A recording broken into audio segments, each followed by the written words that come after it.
Assalamualaikum warahmatullahi wabarakatuh.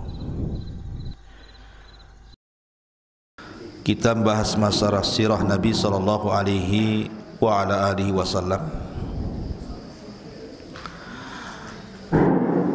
Kembali kita urut sejarah Nabi sallallahu alaihi wasallam supaya kita lebih mengenal lagi Rasul sallallahu alaihi wa ala alihi wasallam dan pentingnya belajar sejarah.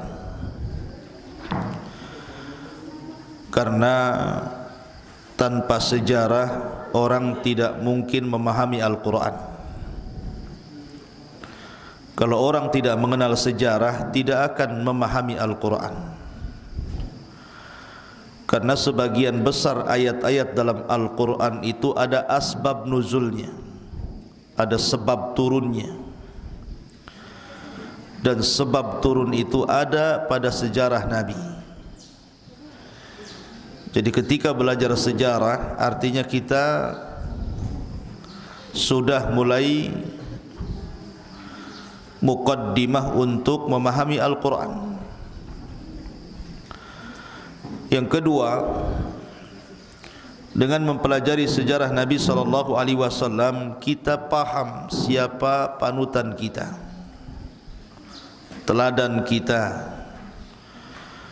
Karena tidak ada manusia terbaik yang ada di kolong langit ini melebihi Nabi sallallahu alaihi wasallam. Karena Allah yang memuji dalam Al-Quran, wa innaka la'ala khuluqin azim. Engkau wahai Muhammad di atas akhlak yang paling mulia. Kenapa hari ini anak-anak muda kaum muslimin, baik yang laki-laki ataupun yang perempuan, banyak yang terjerumus pada pergaulan bebas, banyak yang gandrung dengan artis-artis dan selebritis, bahkan tokoh-tokoh kafir barat. Itu dikarenakan karena mereka sudah jauh daripada meneladani Nabi sallallahu alaihi wasallam. Salah satunya karena tidak belajar sejarah, bahwa ada manusia terbaik di kolong langit ini melebihi seluruh manusia. Dialah Sayyiduna Muhammadin sallallahu alaihi wasallam. Kemudian juga yang ketiga, mempelajari sejarah Nabi sallallahu alaihi wasallam supaya kita lebih bisa lagi beribadah dengan benar kepada Allah Subhanahu wa taala. Karena di antara syarat diterimanya amal ibadah itu adalah ittiba', berusaha mencontoh Nabi. Bagaimana orang mencontoh Nabi kalau tidak kenal sejarah? Maka dengan mengenal sejarah, kita bisa melihat bagaimana Nabi sholat, bagaimana Nabi puasa, bagaimana Nabi zakat, bagaimana Nabi haji, dan begitu seterusnya. Sehingga kita bisa lurus dalam beribadah dan berakidah. Jadi sangat penting belajar sejarah. Makanya Al-Quran sepertiganya bicara sejarah. Quran itu kan terbagi tiga pembagian pembahasannya itu. Sepertiga Al-Quran bicara tentang akidah, sepertiga Al-Quran bicara tentang ahkam, hukum-hukum, dan sepertiganya lagi bicara tentang sejarah, qasasul anbiya, kisah-kisah para nabi. Dan itu thariqah Al-Quran. Baik, kita mulai, kita runtun sejarah ini dari awal. Sejarah Nabi sallallahu alaihi wasallam tidak lepas daripada sejarah Ibrahim alaihi salatu wassalam. Makanya kenapa di dalam solat ada namanya salawat Ibrahimiyah. Allahumma salli ala Muhammad wa ala ali Muhammad kama sallaita ala Ibrahim wa ala ali Ibrahim. Karena sejarah Rasul tidak bisa kecuali ada kaitan erat dengan sejarah Nabi Ibrahim Khalilur Rahman alaihi wassalam. Ibrahim alaihi salatu wassalam, kita akan runtun singkat-singkat saja. Tolong ditulis yang penting-penting nanti karena ada ujiannya. Ketika Ibrahim alaihi salatu wassalam menikah dengan Siti Sarah, Allah tidak karuniakan anak sama sekali kecuali setelah lahirnya Ismail dari Hajar. Baru setelah kemudian Sarah menghadiahkan budaknya namanya Hajar untuk digauli Ibrahim, maka dari sini Allah takdirkan Ibrahim kemudian memiliki keturunan dari Hajar, yang kemudian Ibrahim memberi nama putranya Ismail.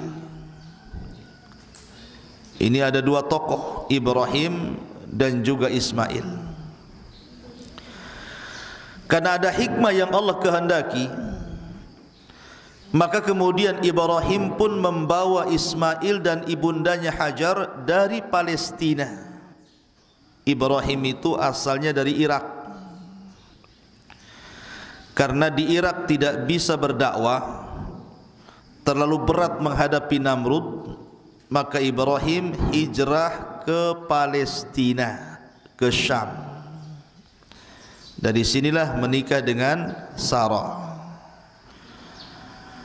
Kemudian safar ke Mesir. Pulang dari Mesir dapat budak namanya Hajar.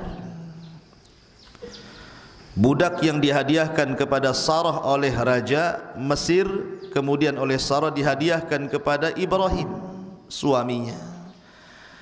Maka lahirlah Ismail. Lah Ibrahim membawa Hajar dan Ismail dari Palestina ke mana? Ke Mekah. Ketika itu Mekah masih gurun pasir. Tidak ada bangunan, tidak ada pohon, tidak ada burung, tidak ada air. Betul-betul kering kelontang. Kemudian Ibrahim safar bersama Hajar dan Ismail ke tempat yang kering kelontang. Bahasa Al-Quran, biwadin ghairi di zar'in inda baitikal muharram. Di sebuah lembah yang tidak ada tanaman di situ, di sisi Baitullah.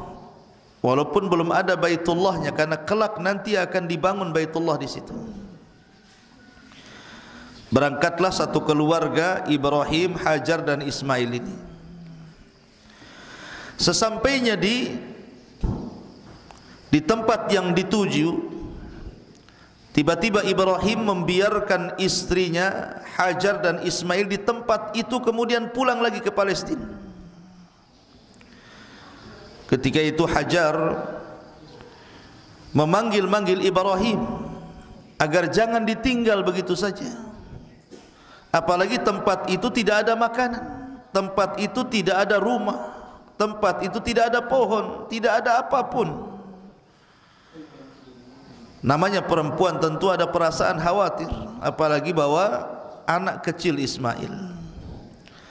Tapi karena ini perintah Allah, mau tidak mau, suka tidak suka, Ibrahim terpaksa meninggalkan Hajar di Mekah yang ketika itu belum ada apapun.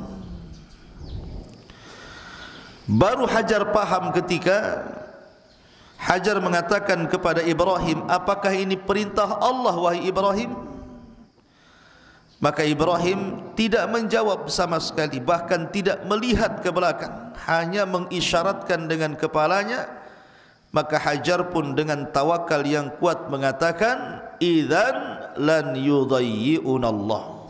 Kalau ini perintah Allah, aku yakin Allah tidak mungkin menyia-nyiakan diriku dan Ismail di tempat ini. Lihat bagaimana tawakalnya Hajar kepada Allah, luar biasa, patut ditiru. Kalau sekarang ada terjadi seperti ini, mana mau perempuan diletakkan di hutan saja tidak mau, apalagi di padang pasir. Berangkatlah Ibrahim sendirian ke Palestina. Sampai di sini cerita Ibrahim. Sekarang kita masuk kepada cerita Hajar dan Ismail. Ketika Hajar dan Ismail berada di padang tandus kering kelontang itu,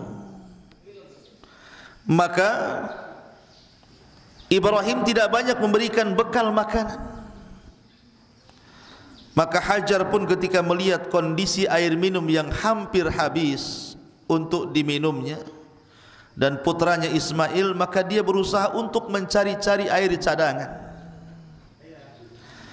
Larilah dia ke Bukit Safa. Kemudian di Bukit Safa tidak mendapatkan air, lari lagi ke Bukit Marwah. Melihat Ismail yang menangis, khawatir dia, sehingga dia bolak-balik lari ke Safa ke Marwah, ke Safa ke Marwah, sampai 7 putaran mencari air itu. Dan inilah asal sa'i. Dalam manasik haji atau umrah itu kan ada sa'i namanya. Sa'i itu berlari dari kecil dari Safa ke Marwah. Lah inilah sejarah sa'i di sini. Di mana Hajar sa'i dari Safa dan Marwah mencari air. Ketika sudah lelah 7 putaran, kan jauh itu. Nanti kalau Allah takdirkan bisa umrah baru tahu bagaimana rasanya sa'i. Lelah letih. Apalagi seorang wanita yang kekurangan bekal makanan, tidak punya tenaga. Rupanya Jibril alaihi salatu wassalam turun, kemudian berdiri di samping Ismail kecil yang ditinggal oleh ibundanya cari air ke Safa Marwah itu. Akhirnya Jibril pun menghempaskan sayapnya menendang bumi. Tiba-tiba keluar air dari bumi. Inilah sejarah awal munculnya air Zam-Zam. Jadi air Zam-Zam itu muncul karena hentakan sayapnya Jibril di sebelah kaki Ismail. Ketika Hajar datang, kaget dia. Kenapa? Karena ada air yang memancar di kaki, di sebelah kaki Ismail yang masih bayi. Maka akhirnya kemudian Hajar pun berusaha membendung. Dalam bahasa Arab namanya zam. Membendung itu begini, zam-zam. Makanya kemudian air itu disebut Zam-Zam. Ya. Sampai sekarang air itu disebut Zam-Zam. Lah, peristiwa ini, peristiwa pertama kali munculnya Zam-Zam ini setelah terjadi peristiwa besar yang ada di daerah Yaman, di mana hancurnya bendungan yang merupakan rizkinya penduduk Yaman yang disebut dengan Sad Ma'rib namanya. Kebetulan dulu saya belajar di Ma'rib di Yaman. Di sana ada bendungan namanya Sad Ma'rib. Jadi peristiwa ini setelah terjadi jebolnya bendungan yang ada di Ma'rib. Lah bendungan itu menahan air, dan itulah rizkinya penduduk Yaman itu, air itu, karena Yaman dulu subur, pertanian di mana-mana, airnya dari situ. Lah setelah peristiwa jebolnya Sad Ma'rib itu, bendungan Ma'rib, karena kufur nikmatnya penduduk Yaman, maka mengakibatkan korban ribuan jiwa dan bangunan hancur balau gara-gara terhempas banjir dengan hancurnya bendungan Ma'rib itu. Lah dengan musibah besar itulah akhirnya penduduk Yaman, dan penduduk Yaman itu asal Arab. Pokoknya kalau disebut orang Arab pertama ya orang Yaman. Orang mengenal Arab itu Yaman ketika itu.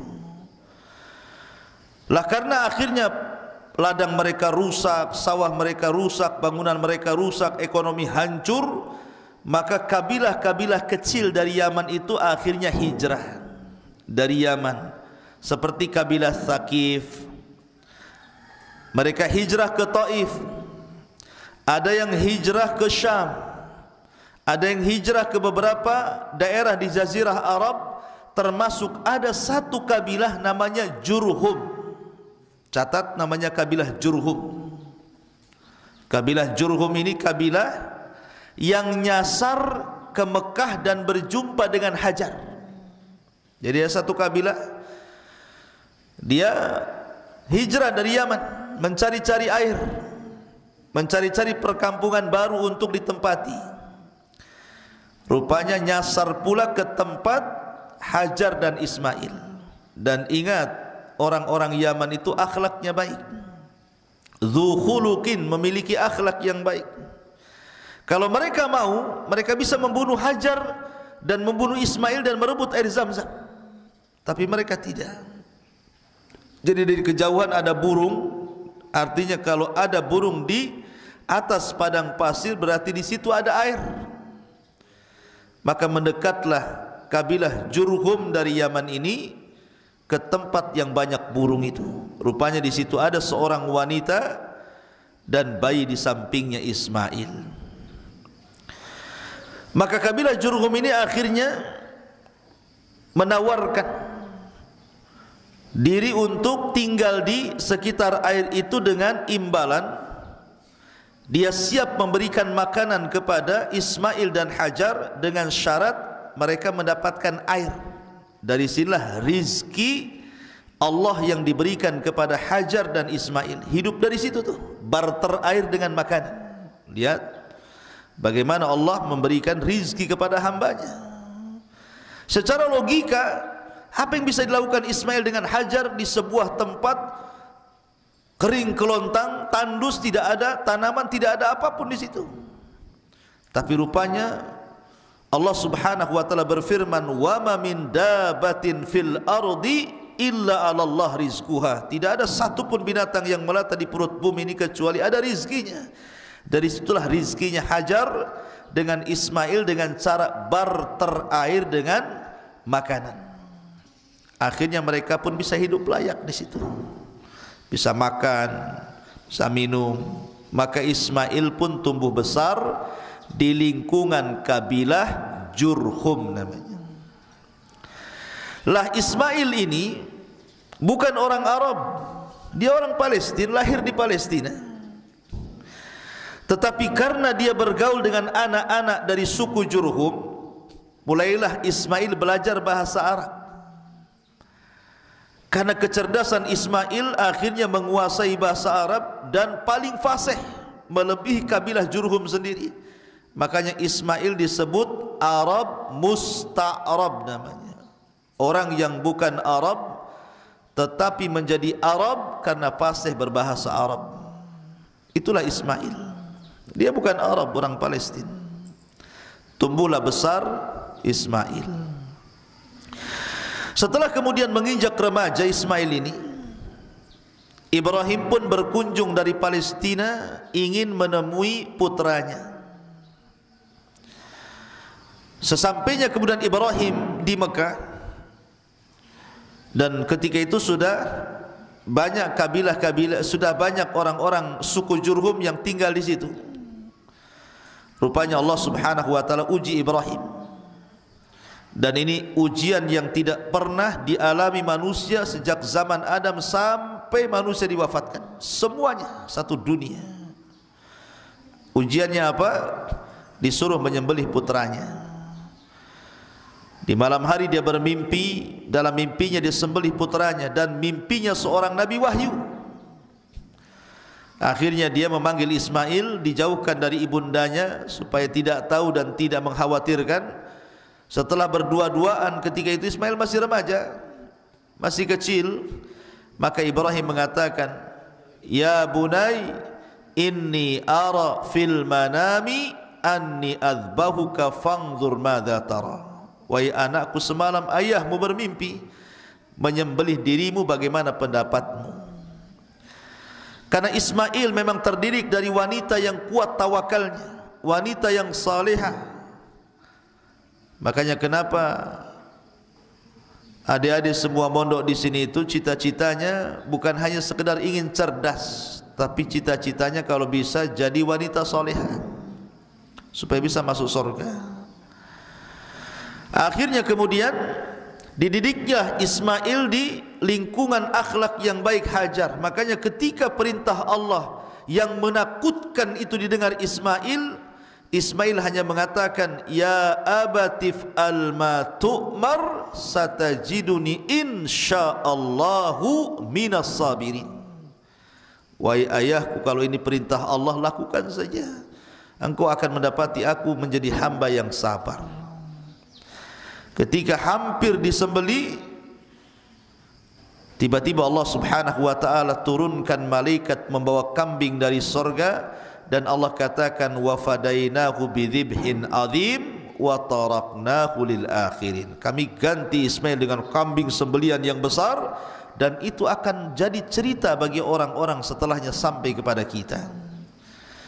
Makanya kenapa Ibrahim dicintai orang Nasrani, dicintai orang Yahudi, dan dicintai kaum muslimin. Dan semua mengaku bahwa Ibrahim nabi-nabi mereka. Orang Yahudi mengatakan Ibrahim nabi kami, Ismail mengatakan Ibrahim nabi kami. Tapi Islam mengatakan, maka Ibrahimu Yahudiyan wala Nasraniyan walakin musliman hanifan muslima wa ma kana minal musyrikin. Ibrahim bukan Yahudi, bukan nabinya Yahudi. Ibrahim bukan nabinya Nasrani. Ibrahim itu seorang muslim yang hanif, yang lurus, dan tidak pernah menyekutukan Allah Azza wa Jalla. Kemudian setelah kejadian itu, Ibrahim pulang lagi ke Palestina dan berhasil melewati ujian Allah Subhanahu wa ta'ala. Ketika Ismail berusia 16 tahun, artinya sudah balik, Ibrahim datang lagi dari Palestina ke Mekah. Dari sinilah kemudian turun perintah Allah agar Ibrahim dan Ismail membangun Ka'bah. Disinilah cerita permulaan pembangunan Ka'bah. Ya. Lah akhirnya kemudian dibangunlah Ka'bah. Ka'bah itu tidak dibangun dari awal karena sudah ada pondasinya. Karena Ka'bah itu dibangun sudah ada sejak zaman Nabi Adam alaihi salatu wassalam. Mana dalilnya? Inna awwala baitin wudi'a lin-nasi lalladzi bi Bakkah. Sesungguhnya rumah pertama, rumah Allah yang dibangun untuk manusia adalah Mekah, dan orang yang pertama kali membangunnya adalah Adam. Adam membangun Ka'bah itu. Karena Adam ketika diturunkan oleh Allah dari sorga ke bumi, ada yang mengatakan bahwa Adam diturunkan di Sri Lanka, sementara Hawa diturunkan di Jeddah sana Arab. Satu pendapat. Kemudian akhirnya berjumpa dan hidup di Mekah. Lah, setelah kemudian Ibrahim mencari-cari pondasi yang pernah dibangun, karena kan sempat roboh tuh, lama roboh, akhirnya hilang, terkubur tanah pondasinya. Dan Allah Subhanahu wa taala ilhamkan Ibrahim untuk mampu menggali pondasi itu dan meninggikannya. Setelah ketemu, maka akhirnya Ibrahim dan Ismail yang ketika itu usianya 16 tahun mulailah membangun Ka'bah sedikit demi sedikit. Makanya Allah mengatakan, wa id yarfa'u Ibrahimul qawa'ida minal baiti wa Ismail. Ketika Ibrahim dan Ismail meninggikan, bukan membangun, karena sudah ada pondasinya, meninggikan Ka'bah. Lah ketika Ka'bah ini dibangun, namanya orang membangunkan capek. Terkadang Ibrahim itu mundur sedikit dari Ka'bah, kemudian diperhatikan Ka'bah itu, entah mereng, entah apa, kurang bagus, kurang siku, kurang apa gitu kan. Tukang kan kalau bangun bangunan pasti akan dilihat bangunannya. Dan selalu kalau melihat hasil bangunannya, Ibrahim berdiri di situ. Maka tempat berdiri Ibrahim memandang pembangunan yang sedang dibangun sekarang disebut Maqam Ibrahim namanya. Maqam Ibrahim itu tempat Ibrahim melihat-lihat hasil bangunannya itu, tidak jauh dari Ka'bah.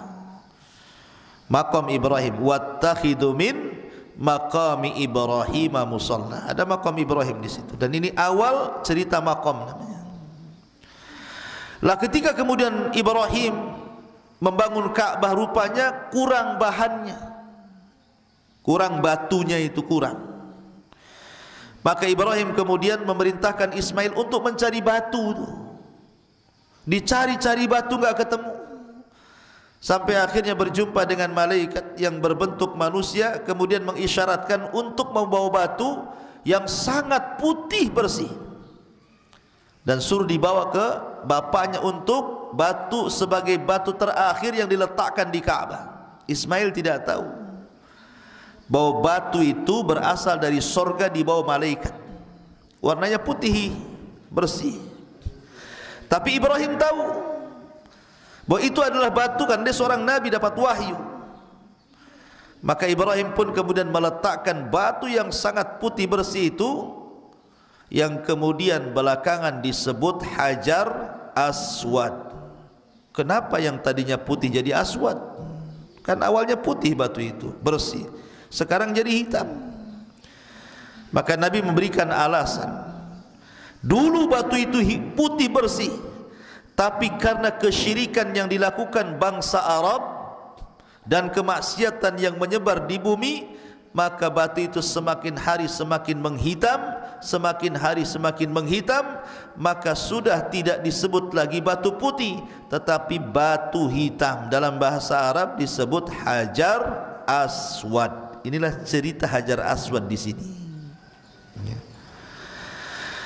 Ma'asyiral muslimat yang dimuliakan Allah Subhanahu wa taala. Jadi setelah kemudian Ka'bah terbangun dan sudah sempurna, maka Allah perintahkan Ibrahim untuk mengajak manusia haji menuju Baitullah Al-Haram, karena sudah jadi Ka'bahnya. Maka diperintahkan oleh Allah untuk berteriak kepada manusia supaya mereka melaksanakan haji. Dan inilah cerita haji pertama. Ibrahim ketika itu bingung apa maksudnya. Manusia itu kan ada di belahan dunia, ada di Syam, ada di Jazirah Arab, ada di mana-mana. Bagaimana ngajak orang haji? Tentu harus safar, memberitahu orang-orang yang ada di jauh sana, kan, nun jauh di sana. Akan tetapi Allah mengatakan bukan begitu caranya. Cukup kau berteriak di samping Ka'bah, aku yang akan menyampaikan suaramu ke telinga-telinga di seluruh dunia. Dan ini mukjizat Ibrahim, mampu teriakannya bisa didengar satu dunia. Maka Allah berfirman, wa adzin fin nasi, wa adzin, gimana alif ayatnya? Wa adzin,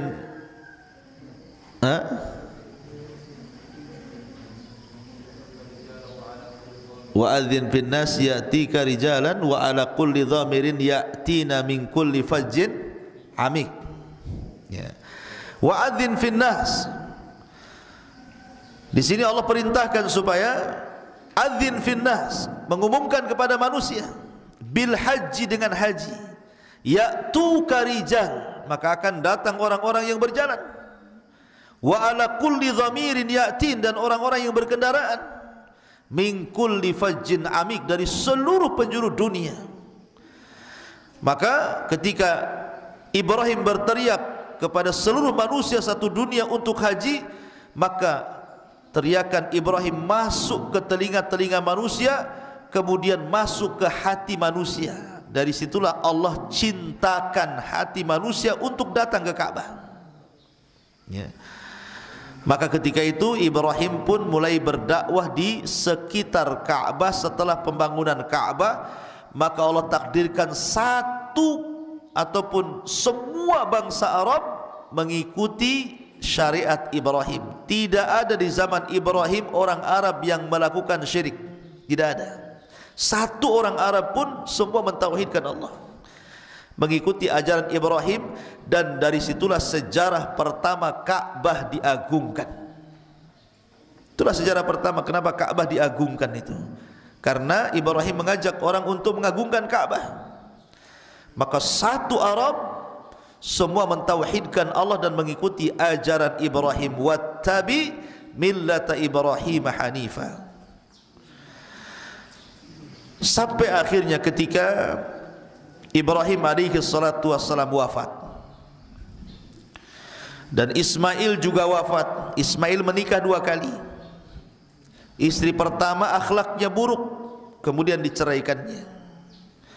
Istri kedua, dan ini pelajaran bahwa wanita yang buruk akhlak itu tidak disukai. Makanya seorang nabi pun menceraikannya. Baru istri keduanya solehah. Maka dari keturunan istri kedua Ismail inilah kelak sampai kepada Adnan, Adnan sampai kepada Abdul Manaf, Abdul Manaf sampai kepada Hashim, Hashim sampai kepada Abdul Muttalib, Abdul Muttalib sampai kepada Abdullah, dan dari Abdullah lahirlah baginda sallallahu alaihi wasallam. Lah, ketika seluruh orang Arab ini, walaupun Ibrahim sudah meninggal, Ismail sudah meninggal, tapi ajaran tauhid itu tidak hilang di negeri Arab. Sampai akhirnya datang seorang laki-laki yang disabdakan Rasul akan terburai ususnya di neraka, karena dialah orang yang pertama kali merubah agama tauhid menjadi agama berhala. Siapa dia? Amru ibnu Luhai. Catat, Amr ibn Luhai. Amr ibn Luhai orang pertama yang merubah agama tauhid di jazirah Arab itu. Namanya Amr ibn Luhai, kepala dari kabilah Khuza'ah namanya. Ada kabilah Khuza'ah, kabilah besar yang memimpin namanya Amr ibn Luhai. Dulu Arab dipimpin oleh Jurhum, kabilahnya Ismail, kabilahnya istrinya Ismail, namanya Jurhum. Sampai akhirnya kemudian terjadi perang besar antara kabilah Khuza'ah dengan kabilah Jurhum. Ini perang, banyak orang mati. Allah takdirkan Jurhum kalah, kabilahnya istri Ismail ini kalah, dikuasai oleh kabilah Khuza'ah, sehingga yang memimpin akhirnya seorang laki-laki namanya Amr ibn Luhai. Tetapi walaupun demikian, Amr ibn Luhai itu orangnya baik, orangnya paling kaya, dermawan, suka ngasih makanan kepada orang haji, mengagungkan Ka'bah, memberi pakaian sendiri kepada Ka'bah, sehingga orang-orang Arab sedikit demi sedikit akhirnya cinta dengan Amr ibn Luhai, termasuk juga Jurhum yang kalah perang itu. Lah karena Jurhum itu sudah kalah, sebagian mereka hijrah ke beberapa tempat, sebagiannya masih tinggal di Mekah dan menguasai Zamzam. Maka kabilah Khuza'ah ingin menghancurkan betul-betul ekonomi orang-orang Jurhum dengan cara apa? Menimbun Zamzam.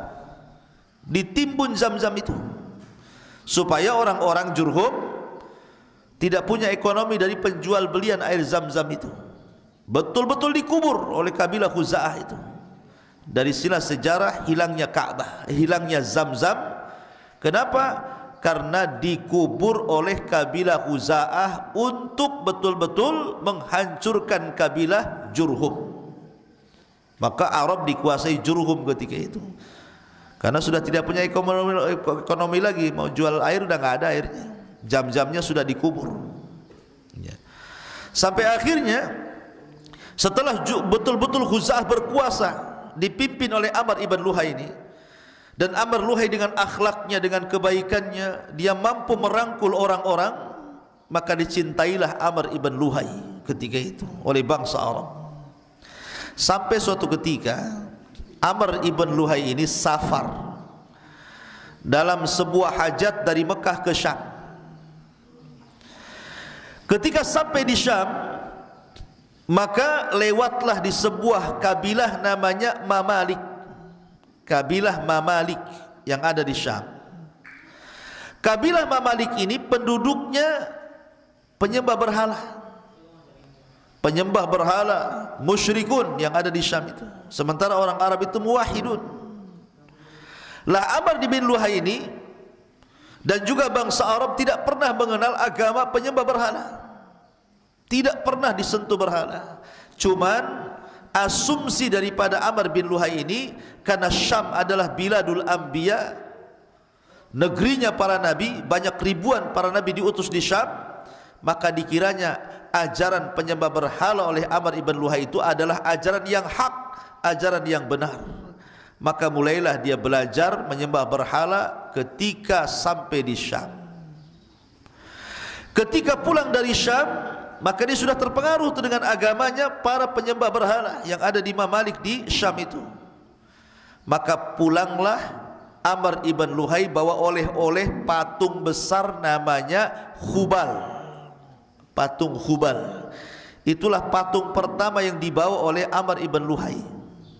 Bawa Hubal dia dari Syam menuju Mekah. Sampai di Mekah diletakkan di Ka'bah. Dan dia mengajak manusia untuk menyembah berhala. Disinilah pertama kali sejarah orang Arab kembali menyembah berhala. Padahal ratusan tahun mereka mentauhidkan Allah sejak zaman Ibrahim, zaman Ismail dan keturunannya, sampai datangnya Amr bin Luhai. Dia pula orang yang pertama kali merubah agama Ibrahim di Jazirah Arab. Makanya Rasul mengatakan, inni ra'aitu amrabna luhayyin finnari yajurru am'a'ahu. Aku melihat Amr ibn Luhai di neraka terburai ususnya. Fa innahu awal man ghayyara dina Ibrahim. Karena dia orang yang pertama kali merubah agama Ibrahim. Maka setelah kemudian Hubal, dia ke Syam lagi, bawa lagi patung yang lain, bawa lagi patung yang lain.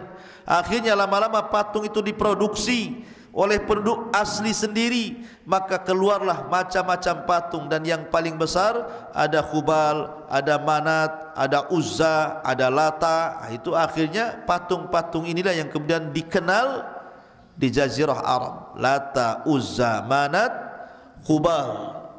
Makanya disebutkan dalam Al-Quran ya, tentang patung-patung ini.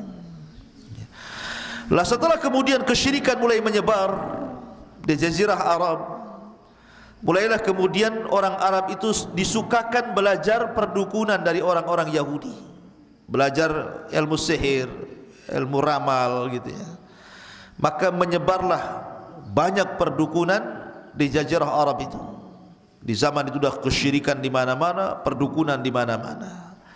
Sampai akhirnya dari keturunan Ismail alaihi salatu wassalam dari Adnan, kemudian Abdi Manaf, kemudian Hashim, kemudian Abdul Muttalib. Di sinilah cerita kakeknya Rasulullah sampai kepada Abdul Muttalib. Di masa Abdul Muttalib ini kita tahu bahwa di Yaman itu ada seorang raja yang berasal dari Ethiopia, namanya Abrahatul Asram.